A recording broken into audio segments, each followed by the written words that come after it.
Welcome, welcome. I want to thank everybody for tuning in right now today. You're watching Jazz Katz with your host, Roger Penzabene. This is our special edition. We got a guest producer, DJ, all-around music guy from Amsterdam visiting town, and so we wanted to catch him. We usually do live shows, but we're going to do a recording. This is a pre-recorded show, and we're going to play it for you.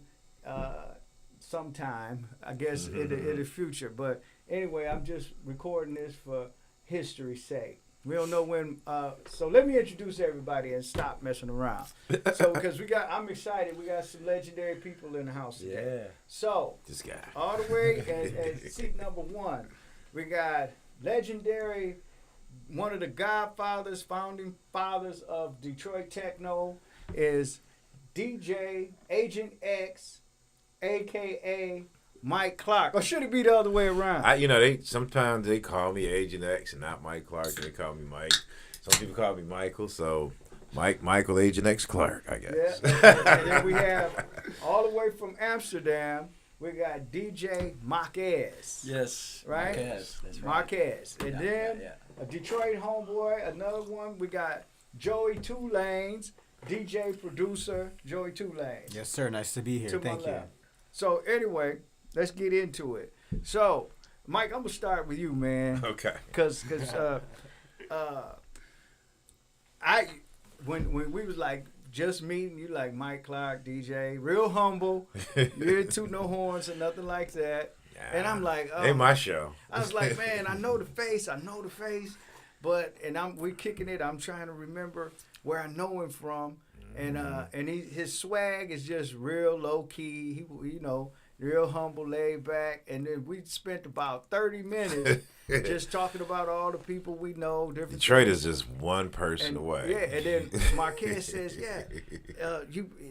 when he was DJing too, Agent X, and then that's when the light bulb went off. I was like, oh shit, you know what I'm saying? So, man, It's a blessing. you were there. At the beginning, literally, at the beginning of this. Speaking of the beginning, it's one thing that I always, try to talk about when it comes to these interviews. And it's something that some people may have heard about, but a lot of people didn't know, which is actually how the whole thing started.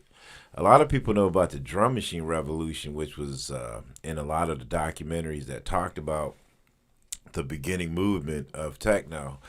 But the thing that a lot of people didn't know, some of the cliff notes, like one, Juan Atkins, he did techno, 80, 81, 82.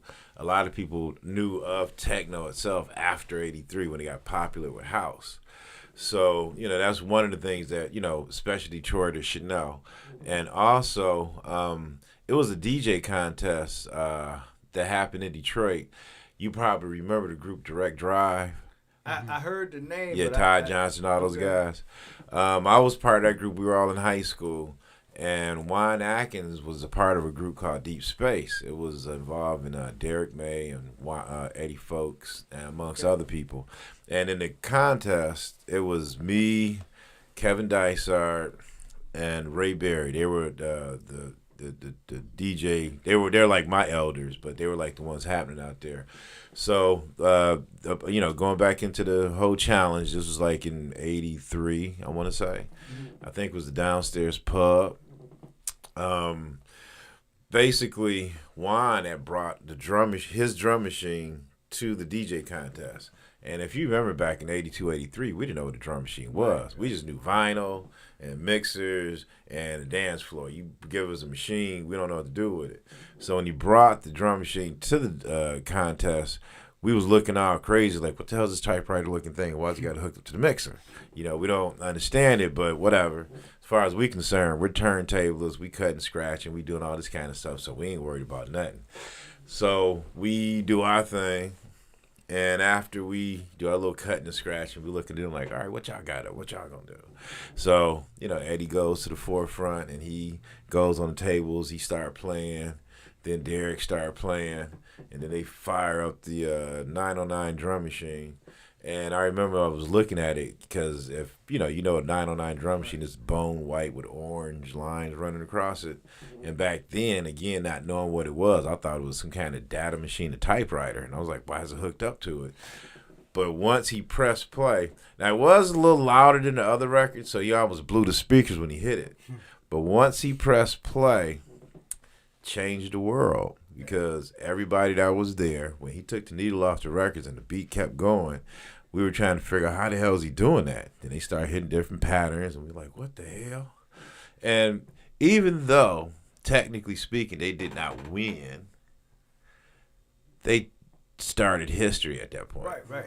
Because at that point, that same drum machine, Derek sold to Craig Loftus. Craig Loftus is Frankie Knuckles' cousin. And everybody who knows that story knows that Frankie Knuckles was playing at the warehouse. Not saying that he was the first person that had a drum machine. We're not saying that. But he was the one that the term house came from when it comes to that. Because the warehouse where he had his house kids, that's what they called the crowd. Right. And basically, the term house, jacking was the dance. House was the nature of the music that he played. And then their Chicago history started.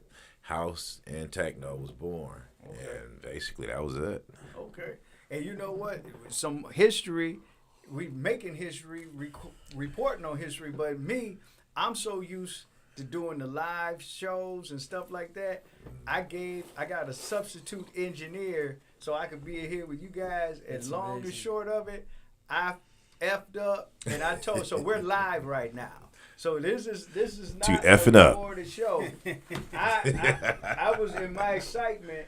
I told the engineer I was supposed to tell him that we're gonna record, but instead we're live. Nonetheless, we're live. Hey. So there you go. But everybody you can't curse or anything, I guess.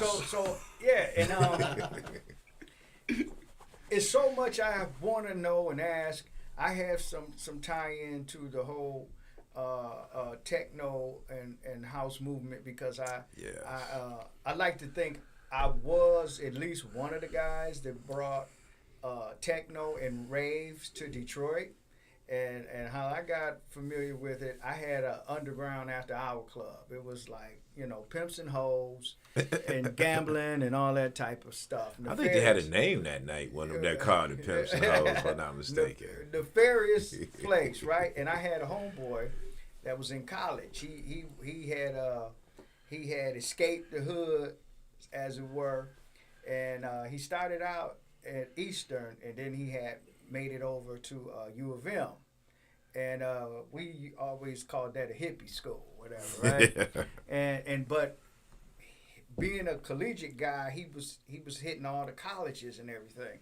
So he came back home, and he was just telling us about what all was happening in the college world. What they getting high on, and what the women, what they dress like, blah, blah, blah. And he was like, man, you got that spot over there.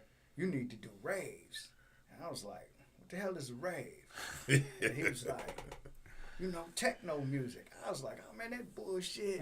Because back then, it was just new. It was Rick James, Funkadelic. We was all funked out. Zap. We was into funk, right? How was that for you guys when...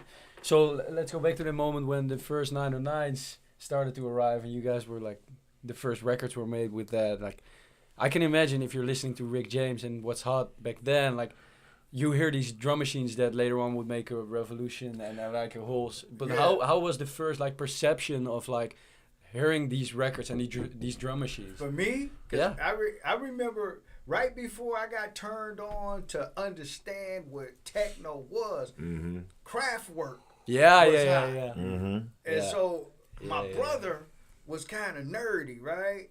My brother right under me. I'm the oldest than him, and he was listening to Kraftwerk and the new wave movement was going in. Yes. So they had Blondie and all this stuff, right? So I liked the beats. The beats were always catchy because there was a lot of bottom to it. But it was the synths and all the electronics that was throwing me. I was used to straight up musicianship and bass line. So when the machines started doing all the work, I was a little turned off. But the bass the drum and the bass was always what caught you and held you and gave it some strength. Yeah. And I think in because we're on WJZZ, of course, bringing it back to the jazz, I think like it's really interesting what Detroit kind of sounds came forward through the same drum machines we're talking about in combination with the live jazz. So I'm from Amsterdam, and artists that inspire me are like names of like Theo Parrish, Moody Man, Underground Resistance, and the list goes on. But just the way, there's too many names to drop literally, but the thing is like the way that the machines were used here was even like from the Kraftwerk inspirations, it was brought back to live feels to me. So back then house was also like it was a name that would come up later, and I feel like people here were not really thinking in labels and more authentic, like producing their. Well, you know, we were definitely trying to create a new sound. It was the 80s. Yeah. You know, we love funk. You know, like you said, I'm a funk head, but you know, it was a new day. You know, and it was like, you know, we stumbled across something that was catching like a virus. You know, this whole drum machine thing. Musicians didn't like us, and rightfully so, because we took drummers out of work. It was not my intentions, but sorry. But in any case, when that whole revolution kicked in, and, you know, like I said, it kicked in like a virus because, you know, like we were saying on the music, a lot of the music that was coming in from overseas back then, they were the start. You know, it was a combination of drum machines and live musicians. So you had like, first you had the claps, you know, like Parliament Funkadelic, they had the electronic clap. And then you start having people playing live drums with the drum machines, which eventually, as like, remember I was telling you about the Italian disco era and the whole period where the imports was coming in, they were incorporating live music with drum machines, which is pre-house, or what we call in Detroit progressive. And once that kicked in, that motivated us, because like you said, we was listening to Kraftwerk, the Italian disco era started kicking in. You remember the DJ era, we was all spinning, we was all in high school spinning, grabbing all that stuff. We weren't doing R&B. We were phasing out live as we were getting into this new thing. And, you know, everybody's trying to be electronic, having their hair cut off symmetrical and wearing little shoulder pads. And you was trying to see how unnatural you could be. And that included the music. So basically, as we fed into the whole space linear theory, so did our music. And we went straight into the electronic music. You know, everybody started buying drum machines, started using synths. The bass lines was from synths. The keys was very short. And, you know, we tried to sound as automatic as we could during that whole era. And as it started to build up, you know, eventually started, you know, get more chords and vocals, you know, samples became vocals. And then before you knew it, you had actual bands stepping into the house realm and techno realm and started putting music over the techno and house beats. You know, Juan was producing. He did Queen Latifah and a few other people. Meanwhile, the rest of the world was hitting house. And a lot of the house people start blowing up. Now, I will say this, you know, I'm not trying to bring, you know, drama down to the program, but I just like to bring truth. So as the house in Detroit and Chicago start broadening to the rest of the world, it blew up over in Europe, and then it went to, like, New York. And New York is, you know, record label capital. Right. You know, they have all the push that they need. So when it finally hit into the New York market pretty much took it over. I mean, if you think about it, yeah, you can call it that, because think about it. You talk about the history. Everybody know Detroit and Chicago's house, but when you look at who's doing it, you go straight to New York. Okay, yeah, Louis Vega and these guys, and then when you look at who's from Detroit, you just got the chosen few.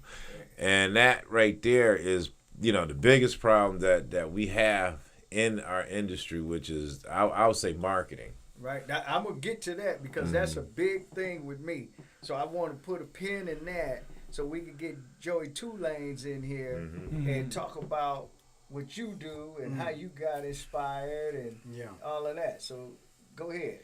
Yeah, I mean, I lived in New York for 2 years. I was working in music, and then I lost a job at a marketing firm, big music marketing firm.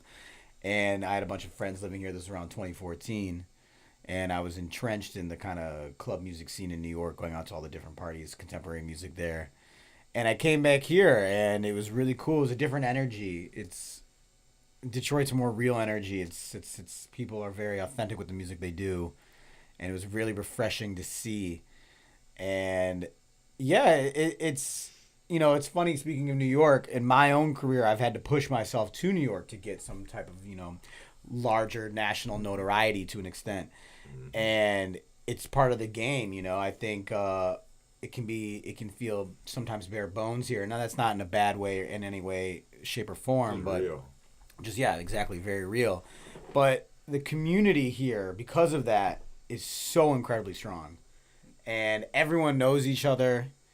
Everyone, like, any day of the week, I can be in a different friend's studio making different types of music in this city. It's beautiful for me. I love it as a musician myself. Okay. And the community, and what I've been noticing recently, and since I've been here for about 10 years now making music, what I've noticed is the strength in that community supporting itself creates so much noise that people from all the way in Amsterdam are checking it out and hearing it, or all over the world. I've entertained people from London, Berlin, etc., all coming here just because of the music, both of what has happened and what's happening now. Yeah, it's really special to see.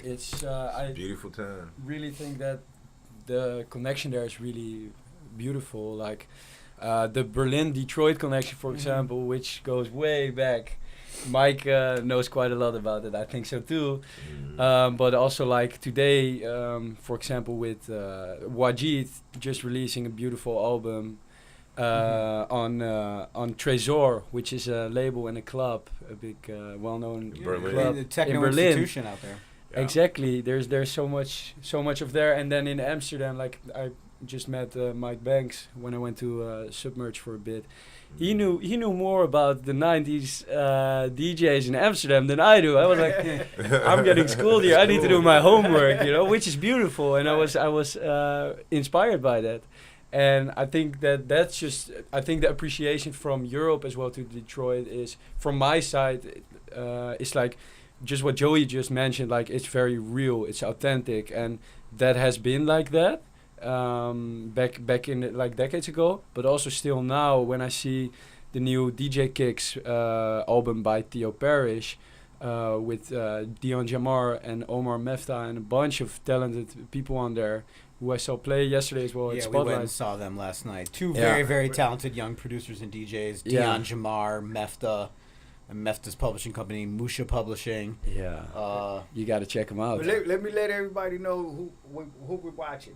Hey everybody, you're watching live Jazz Cats on WJZZ Cool TV, and forgive me if I'm fumbling around a little bit. I'm just excited because we got a old school techno house legend here, Mike Clark, known as Agent X, and then we got Marquez all the way from Amsterdam, and then we got Joey Two Lanes here, just talking about production and all of that, and combine, talking about the flavors and the differences between New York and Detroit and things like that. So support us, and we didn't plan to go live. I screwed up, so we didn't get a chance to promote this and do the pre-thing. So everybody, like us and share, like call your friends, tell them. Yeah, and this is gonna play back on demand anytime, so you don't want to miss this. If you're a house head or you're a techno and you really want the history of techno music, to know where it came from, the down in the dirt stuff, and you want to know the future and where it's going and its connection to jazz, etc. Exactly. Tell everybody to watch this show, put it in your library, it'll be back on demand. But like, follow, share, and subscribe to the channel if you don't already do it. So we're gonna get back to this interview. Now, you mentioned the drama about how New York jacked everything and that early movement with the DJs. Now I remember, at that time, like I said, I had grew up around jazz and music all my life, all kind of music. So everybody knows my story and history of that. But at that DJ movement, it was a bunch of DJs in Detroit getting into hip hop too. Right, So it right. was scratching and Yeah, rap battles, DJ battles, and all of that. Yeah. But it was more or less. Now you correct me if I'm wrong and set me straight.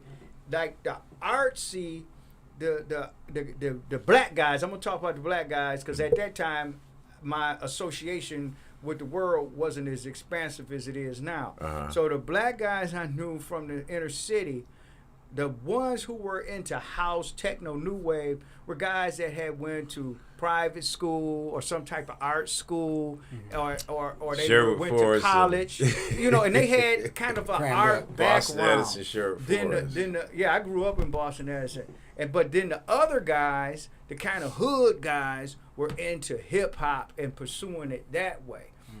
So, do you agree with that? Or? Well, here's the funny part, and I'm not disagreeing at all because that's how everybody knows a lot of things. But I'm a turntablist coming up, so this is what I can say. Back in high school, I used to do a lot of DJ contests and stuff like that. The whole turntablism thing before it hit hip hop, it was house. A lot of people, and this is something that you can remember because think of Jeff Mills, Terrence Parker, myself, a lot of us, we were tricking house music in 81, 82, 83. If you remember the DJ contest itself, where me and Kevin Dysart and all them, that was 83. And by that time, we was already cutting up. And mind you, it was before the 1200s, which were the standard turntables of the day. We was doing a lot of direct drive stuff. But still, before hip-hop, and I'm not saying before hip-hop was created, I'm not saying that at all, but before hip-hop became a turntablism art, and I'll say with us Midwesterners, because I had the privilege to go to New York. African Bambaataa invited me there back in the early 80s, and everybody was doing electro and a bunch of other stuff. Stetson Sonic. Right, all that. So, there was turntable scratching and stuff like that, but like I said, when it came to tricking, and if anybody don't believe me, you can probably go on YouTube, and the most archived history of that turntablism with house music, I'm going to give it to Chicago. They had a radio station called WBMX and WGCI. Steve Hurley, Farley, Jack Master, Julian Perez. I can keep going, but, you get the picture. But look at any video or tape through YouTube in the 80s that's about WBMX. You will hear turntablism. You will hear the Italian imports being played. You'll even hear some of the old disco stuff being played, and that's the source of history of the pre-house era, and that's a big teacher in itself. Yeah, and you know what? Now I'm a jazz guy to the bone. I love all music, but I'm a jazz guy to the bone. But I have to confess, I like disco. Yes. I still like disco. Got to, man. You got fun. to. I mean, like, Disco's percussion. I don't Fender get it. Rhodes. I think the heavy metal people tricked everybody. Because I remember when I was a kid, like a teenager, I couldn't wait. My biggest dream was to go to Studio 54. Yeah. Remember WLBS? WLBS, and then they opened up a Studio 54 here. It was fake. It wasn't the real deal. Yeah, I was my residency. yeah. But so I was just underage. That before I turned old enough to get there, which and get to New York and all that. But but disco to me was hot. Oh my God. The music was hot. Still The is. women That's was what hot. made me, yeah. That's what That's what made the us. fashion. Yeah. They changed the game with the fashion. They changed the game with the spectacle entertainment. Yeah. Like clubs were just bullshit bars and clubs with a DJ. It was clubs on steroids. Right, disco. So Floor. I Yeah. just want to say We that. want our own disco island. And then it was some jazz hits that was disco hits, man. You remember What About This Love when WJZZ used to have that peak hour? Al Lester and them was DJing it. Rosetta Hines had Robert Owens, well not Robert Owens, but Mr. Jesus, he'll kill me right now. Mr. Okay. I'm not going. All right, you just gonna have to kill me. But anyway, they used to play his music all the time on the show. What about this love? Okay. Mr. Fingers. Yeah. All right, you can't kill me now. Got saved by the bell, but Yes, thank God. By the cat from Amsterdam. Yes, Marquez. But yeah, we it was there's such a fuse when you actually think about it, and I do want to interject on the WJZZ tip. WJZZ was my babysitter, and when I say that. I came up, I was a hyperactive kid, couldn't sit still. Parents didn't know what to do with me, I was just on some wild shit. My grandfather was an avid listener of WJZZ on Westminster. Okay. I would spend the weekend over there, and Dad be out here doing him. But Granddad, he had a record collection that came up about 3 or 4 feet from one end of the wall to the next. And I would go to his house, and he would just let me go through the records, say, make sure you put them back up. I was like, all right, I'll do that. And I look at these old Fats Waller and Dexter Gordon jazz records while listening to WJZZ, and I would be doing that for the duration of me getting there to the time it's for them to pick me up. And that was, I guess that was probably my first initial interest in music. But I definitely had to say that. But, going back into the whole house and jazz connection, outside this super talented brother right here. I mean, I'm serious. When you guys get a chance to check out Make Ass on SoundCloud and all these other spots. Spotify. Yeah, like when I first heard him play, I ain't gonna lie. When I was listening to his music, I listened to it for about an hour. And people know me. I don't really listen to music. I just kind of clip through stuff. Like, oh, yeah. Yep. And I just go through stuff because I hear it all the time. But I am an avid fan of Broken Beat, which is kind of more like the electronic straight-ahead jazz. And when I heard this brother play, I think I spent 2 hours just listening to him. So, that speaks for itself. Oh, man. And I'm like you, man. People send me music, and I got to sort through the crap from the good. So when something catches me, and you hear me listening all the way to it, then I start it over again. Then I shut down all the background noise, and I hit it again. Hear. Yo, check him out. Yeah. So I feel what you're saying. So now, super DJ producer, tell us. Get out of here, guys. So first, before what part of Amsterdam are you from? So I was born in a small village near Leiden, which is a city 45 minutes from Amsterdam. Okay. By train, car. But when I went to study music production and sound design when I was 18, I moved to Amsterdam. Okay. And because I wanted to be in a place where the clubs are and where I could DJ and get inspired by electronic music. I started DJing when I was 12, producing when I was 15. Okay. And back then, like the first records I started to listen to were from here. So yeah, I like that's the thing. I'm and in Amsterdam I'm in Amsterdam West, which is center west. But it's all like for you guys. It like I think the city is kind of cute, It's very everything is walkable and it's a very vivid club scene and Joey has played there at Doka, which is a great spot. Maybe you could tell with your view on it. Before we do that, because I'm gonna give Joey the spotlight and the mic in a minute. Of course. I want you to tell us how you feel about the connection between what you do now. Yeah. And the evolution going back to jazz. Do you agree with jazz being the foundation of this music? Totally. For me it is in many ways. Jazz is so much more than a genre. It's freedom. It's a way to approach life, and it's about improvising and freestyle.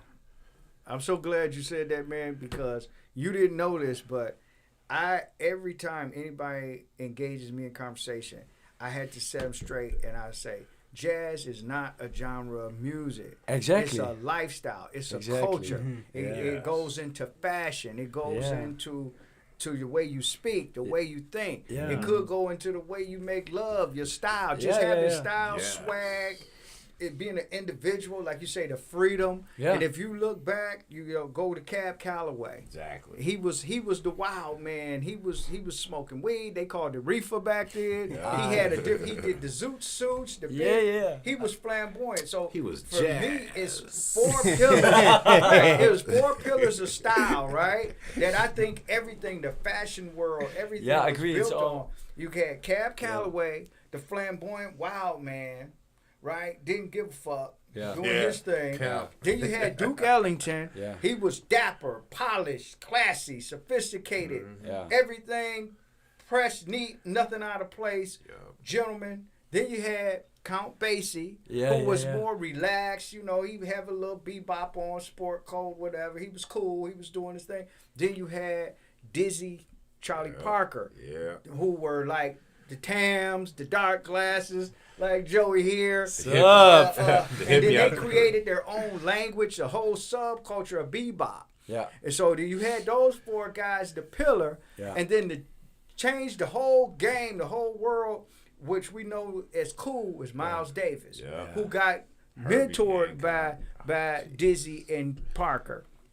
And then he changed the game by combining all of that into Yeah. one thing that became cool. So Yeah. you know, that's for me when you said it's a Yeah. mindset, it's a lifestyle, it's everything. Yeah. That's how I feel. You can't put it in a box and say it's a genre of Exactly. music, because as we're talking about As now, soon as you do that, it's gonna be less authentic. because the Motown sound, people Yeah. don't know, they're starting to know now, the Funk Brothers, Yeah. who were all jazz musicians, did, and what you said about improv, the jazz guys Yeah. had the freedom to think, Yeah. that say, hey, wait a minute, we don't have to stay on a 1-2 beat. break we don't have, we rules. can break rules, improvise. Yeah. Let's let instead of the drum and the piano Yeah. carry this, let's let the bass do it. Yeah. Let's let a tambourine do it. So then you get into techno. Or to you an- get into, it's always come back to some jazz Yeah. Yeah. kind of, Some especially when you're doing music theory and stuff. But what do you think, Joey? What's the I think there's a direct connection. What you said earlier about jazz being a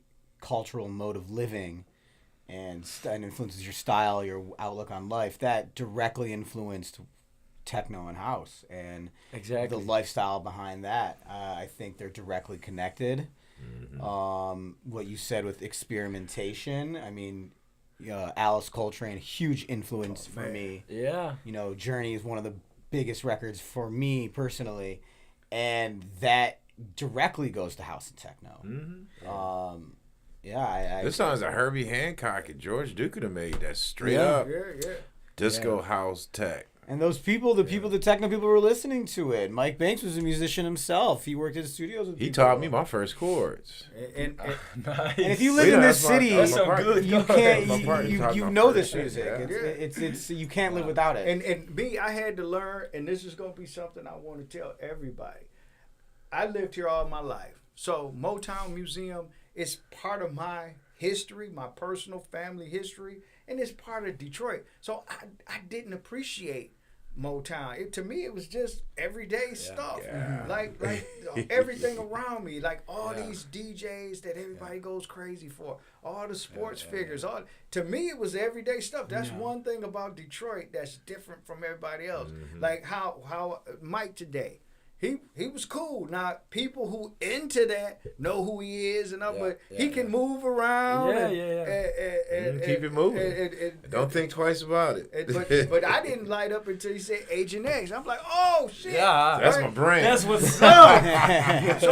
I got a nice but brand. That's There's the some difference. wild records from the 90s out there. This guy. And I He's said dangerous. Yeah, I said that to say we touched on it. I said I wanted to hold on. We talk about the marketing and all this. So like Oh, yeah. you talked about how New York kind of jacked everything that's Well, hot. again, they had the power and the money, Yeah, so yeah, it was, yeah. they was able to do things that we They couldn't. can take a product and Spit it out at you and make it into a major mass produce situation. it and take all the credit for it. But I wanted to right now in the present day, Mm-hmm. I'm on a personal mission that one, I got to rep Detroit because I get offended by the propaganda that goes out that like you come to Detroit, you're gonna get killed. Oh, yeah. Like we just go around every day and kill each other. And stuff like I that. was so warm welcomed here by all the people I met, and I've been like so grateful for how the people in Detroit have been. Right.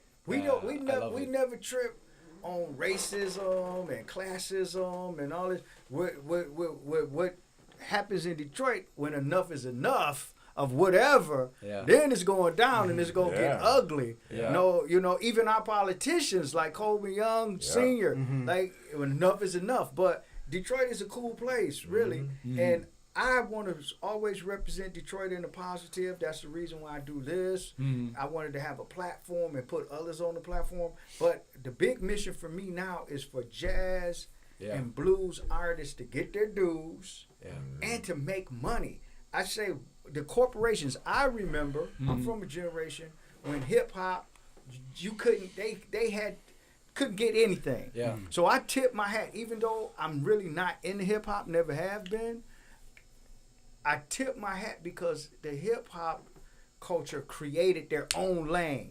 They was like, okay, you don't want to play us? We'll play it on our own stations. You don't want to give us a club? We'll make our own clubs. We'll have our own parties. We'll have our own. Like you had every guys that's off the block became managers, became promoters, became booking agents, became record label owners. Didn't know shit about shit. Yeah. They learned on the fly from the hustle. Yeah. From the hustle, and then you can pay people to teach you and things like that. So they created a whole to the point. And I will say it was both hip hop and the techno community because they both happened at the same time. Was it? That's why I'm glad you hear the point. Yeah, and because like me and Mike Banks was able to start an empire that it's called Submerged now, and Submerged is one of the biggest techno empires. I was blessed to be a part of the beginning, the brainchild, and saw the fruition. It was a part of it.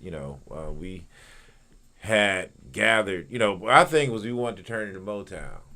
As far as like the Berry Gordy thing, you grab all the musicians and all the artists and singers and producers. When you trace back to early history, we had people like Yolanda Reynolds, who was an amazing singer, and all these gifted musicians like Los Hermanos. He's a musician. Gerald Mitchell, he was part of Mike Banks' original band. I met Mike Banks through my brother Kalanji, who you had met. They used to have a rock band back in the day. And once Mike got into the electronic world, made a couple tracks, and I got wind of it, I was like, dude, let's get together. And the whole Submerged thing was born. But it was just amazing to see how Detroit was able to come together on some things. And don't get me wrong, we got a lot of work that we need to have done. And this is me talking because, you talk about John Dixon, Deion Jamar, and all these other great, sweet, super producers. So many of us. Yeah. My thing is, I like to work with a lot of these people. I like to see a lot of them, and I don't really see them. And it's not their fault, but it's just I don't think we really have a strong enough bridged community where we're actually putting a lot of people together. The age group factor, the different platforms, and I think that's something that we can do here to strive to do better because I'm gonna say it's a generational age thing, and I'm gonna just say that because being of the peers of the elders, a lot of the elders don't really go out or get out that much. So when you got the new breed coming in, we don't see them as much. But still, it would be good if we just if it's not at some party, you can just have some kind of something where we can all come together, exchange, talk, just like how you and I did. Yeah. And we just put our artistic direction together, and that's how make that form of magic. And I agree. And this place, like I said, is open. We have other stations here to kind of hit other demographic lanes and cover different stuff, but it's open to whoever is artistic, whoever is philosophical, that wants to be free, that needs a mic. But I want to ask you, before we run out of time. Yeah. I noticed in my lifetime, personally, I've heard it through a lot of traveling musicians, poets, whatever, that they are more welcome, appreciated, respected, and paid better in Europe than they are here. It's people that are unknown here. Yep. That record, you can't give it away. But in Europe, they're a superstar. Yep. What? Help me understand. Well, being European, help me understand why it's that. Why does Europe appreciate what we have here so much, etc.? Okay, I think it works both ways, and it's not. It might have happened sometimes to people. I can imagine that an artist from Detroit who is up and coming but still getting the name out there has like a could be super interesting in Amsterdam because it's nice and we have so much appreciation for stuff in Detroit, or it could be New York or Chicago or whatever. Doesn't really matter, but it works both ways. That here people are also super open, like, oh, you're from Amsterdam, right? So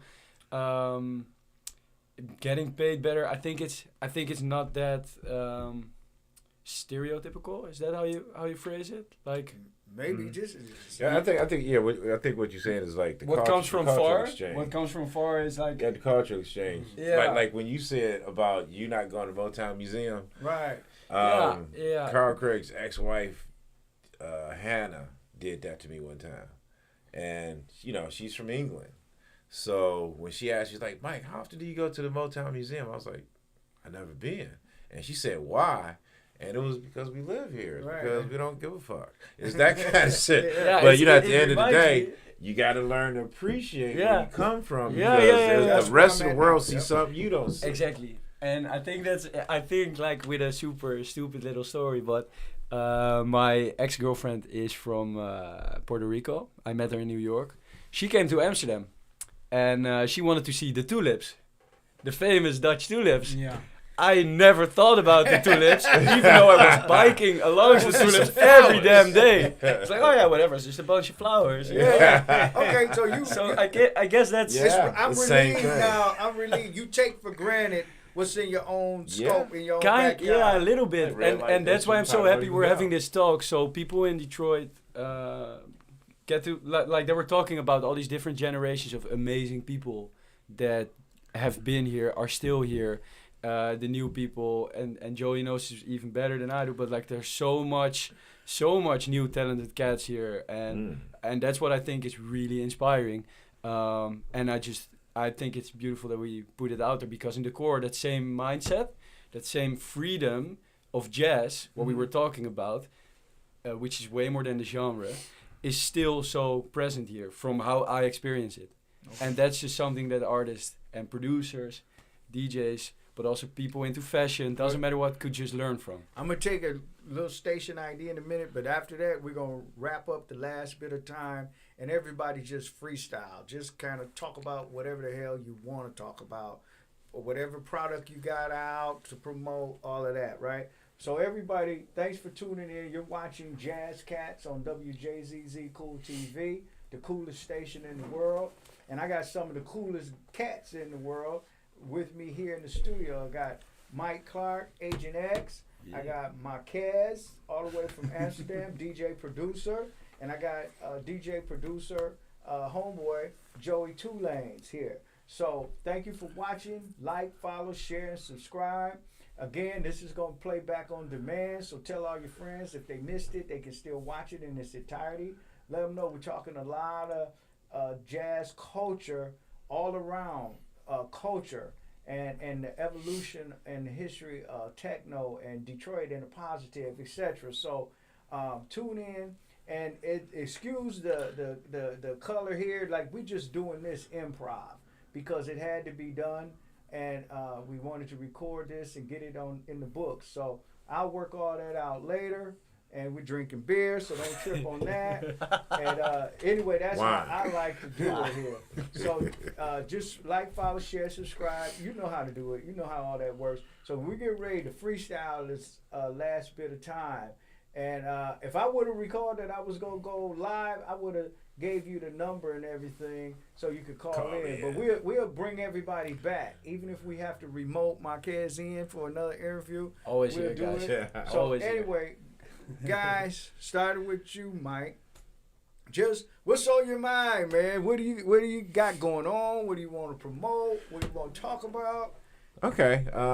Well, I'm playing at TV Bar next Friday. If anybody's interested. Grand River? Yep, Okay, Grand River, Twin right next to Space? Katz. Okay, Yep. okay. It's gonna be sweet. It's gonna be Corey, who used to live here. She lives in New York now, but she's gonna be the special guest along with D Win, who's another techno original, with DB, and basically that's gonna be going on next week. If you're in the suburb area, I'll be playing at Bolero with my boy DJ Powder Blue. That's next Bowling month. alley? Yep. Okay, cool. Yeah, they bring tech. They got techno going on up in there. Okay. I'm all about supporting the scene. So I don't care if it's big or small. That's just how we roll with it. Okay. So we got that going on. And you just put out a record. Yeah. Live? Yeah. Shout outs to Crystal Johnson. Shout out to Shelly K, Oliver Dollar.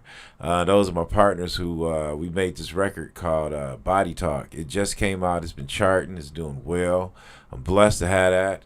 Speaking of that label, DJ Daz did a remix on it, and they killing it. I got another record on there. It's called Keep On Living. It's just a DJ friendly track. I took a sample and just kind of ran some chords and live bass line on it. But it's been charting. It's been doing well. So if you guys get a chance, check it out. It's on iTunes, Spotify. It's on, some of the stuff is on vinyl. So just look up Mike H and X Clark and all that stuff. You'll see it. Well, how can they book you and contact you? Give all that out. Yeah. For the record, I am currently, like we are, we're looking for booking agents and management. So if that goes down, but in the meanwhile, I got a website, www.mikeagentxclark. If you want to get a hold of me, I'm easy. Google anything Mike Agent X Clark, and that's your Twitters, your Twitch, your WhatsApp, whatever. You got me, and down to make it happen. I got a Twitch show that I do on Sundays, every Sunday at 8:30. Basically, it's me. Sometimes I have a special guest every now and then, but basically me doing what I do. And I just started a radio show, and the radio show, it's before that. It's not live, so you won't hear it just yet, but it's coming out. And basically, I'm covering a lot of Detroit techno history, a lot of Detroit history. If people are in from out of town, the influence that we've had with them. It's just a history collecting show that in the future we can come back and say, okay, well, outside of everybody else's documentaries, who in Detroit did something? I can probably say I did. Well, you talking about Jacket, man. I want you here. We have more shows. I want you here, live, uncensored. You can we drink gonna do wine. You can cuss. You can DJ in your drawers. You can bring in some strippers. Whatever. Oh, yeah. We be all fired up like, oh. And I can remote any guest in anywhere from anywhere in the world, man. So consider that. I'm making public announcement. If you all want Agent X, Mike Clark here on Cool TV, then give me some emails that I can give to him. We can make this happen. Everybody. Yeah.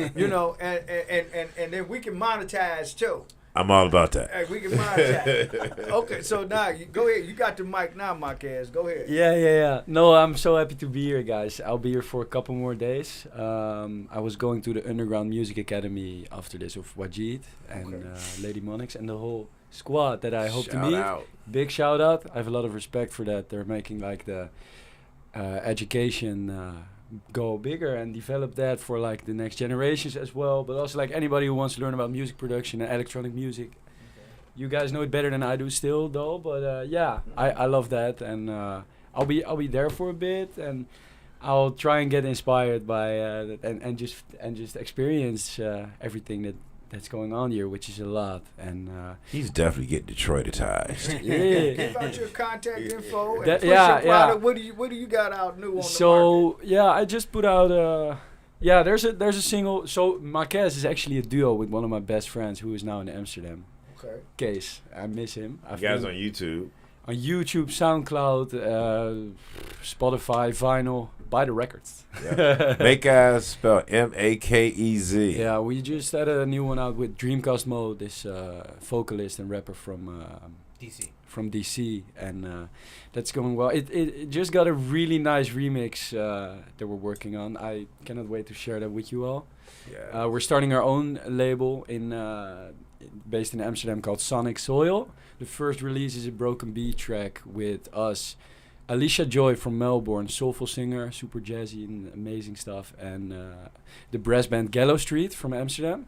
Okay. Then Mr. G, who's been a super inspiring OG in the world of electronic music, made a remix. And I'm super grateful for that. I learned a lot from him, and I met him through my mentor Shadam Ye, who deserves the biggest shout out. Big shout out to Shay Demir. He's the one that put us together, actually. So, Shay Demir, just in case a lot of people might not know who he is, he's a brother that came from Chicago, moved to Detroit to help run the label with Kevin Saunderson. Yeah. And that was how I met him when I was doing my Underground Resistance. He was running Kevin Saunderson's label, and we all just kind of connected. And he's a super talented soul. He just played here recently at Spotlight. Shout out to Ruler, Jesse, Al, and Short Round, and everyone at the whole family. But yeah, we connected, and we haven't talked in years, but when he came to the show, we reconnected. And through those talks, I was blessed to meet this young man right here, because he told me he was coming in, and once we met, it was an instant mesh. I went straight from the airport. I went from New York to Detroit, straight from the airport to Mike's place. Got 2 tunes under our belt. We already working on And it. give out your contact info. Yeah, so on Instagram it's We Are Marquez, so at We Are Marquez, and Marquez is Makez.